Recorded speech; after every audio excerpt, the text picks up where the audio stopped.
અરે આજ એવું તો હું છું કે નાનજી દાદા એનો સ્લેબ ખેરવા મીને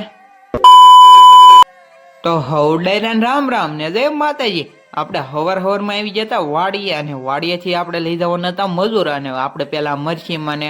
આટો માલ લેવી એટલે પછી આપણે નીકળવી ખેતર કોઈને આપણે આવી જાય ઘઉં પાસે અને ઘઉં જવો પાણી હાલતું હતું ભાઈ અને ધીમે ધીમે ધીમે ધીમે પાણી આવતું હતું ધોરીએમાં અને પછી ભાગ્યો આવી ગયો હતો અને એ કે હવે પાણી વાળવા મળવું જોશે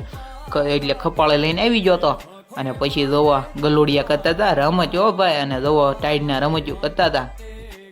અને વાડીએથી ને આવી ગયો હું જાંબાને લઈને ડુંગરાવાળી વાડીએ અને ત્યાં આપણે થોડા કટકા વીણવાના બાકી હતા અને કટકા વીણાઈ જાય એટલે આવ્યો હું ઘરે અને જોવો ત્યાં તો ભાઈ નાનજી બાપાને સ્લેબ ખેરવાનું હાલતું હતું ભાઈ કેમ કે હવે ત્યાં નવો સ્લેબ ભરવાનો છે. નાનજી દાદાને બધા બેઠા હતા હો ભાઈ અને જોતા હતા કેવો સ્લેબ પાડે છે. અને પછી તો અમારા મંત્રભાઈ આવી જશે મામા ત્યાંથી નો ભાઈ દોડતા દોડતા આવ્યા છે અને પછી આવી ગયો હું તળાવવાળા ખેતર અને ત્યાંથી આપણે લઈ જવાનો હતો કપા હો ભાઈ ગાહડિયું પડી હતી સડાવીને લઈ જવાની હતી.